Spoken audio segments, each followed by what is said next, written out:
श्रीभूमि में छात्र की जेब से पिस्तौल बरामद। हरकंप श्रीभूमि के एक निजी विद्यालय में शनिवार को 11वीं कक्षा के छात्र की जेब से पिस्तौल मिलने पर सनसनी फैल गई। शिक्षक ने मोबाइल की आशंका में तलाशी ली तो हथियार बरामद हुआ। विद्यालय प्रशासन ने तुरंत पुलिस और अभिभावकों को सूचना दी। पुलिस ने पिस्तौल जब्त कर जांच शुरू कर दी है। घटना से स्कूल की सुरक्षा व्यवस्था पर सवाल खड़े हो गए हैं।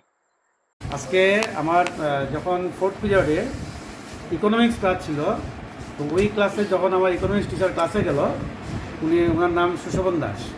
তো উনি ছেলেটা ওর পকেটে হাত দিচ্ছে, ব্যাগে হাত দিচ্ছে, তখন ওনার সন্দেহ হয়েছে যে হয়তোবা তার কাছে একটা মোবাইল ফোন আছে, কারণ আমাদের স্কুলে আমরা মোবাইল ফোন অ্যালাউ করি না।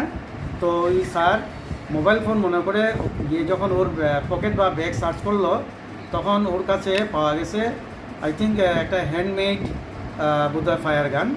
হ্যাঁ, তো ওইটা উনি সঙ্গে সঙ্গে ওর কাছ থেকে সিজ করে নিয়ে এসছে এখানে, আমাকে খবর দিয়েছে, স্যার আপনি এসে দেখুন একটু। ওই দেখার পরে আমি দেখলাম যে এটা তো নো ডাউট বোধহয় ইলিগ্যাল একটা আর্মস হবে। তো আমি ওটা আমার কাস্টডিতে আমি রেখে দিয়েছি আমার ডয়ারে। তারপর আমি ছেলেটাকে এখানে বসিয়ে রেখে ওর বাবাকে ফোন করে এখানে এনেছি, এবং আমার যথাযথ কর্তব্য অনুযায়ী আমি মনে করছি যে আমার পুলিশকেও ইনফর্ম করা প্রয়োজন। তো ওর গার্জিয়ান এবং লোকাল পুলিশটা আমি ইনফর্ম করেছি।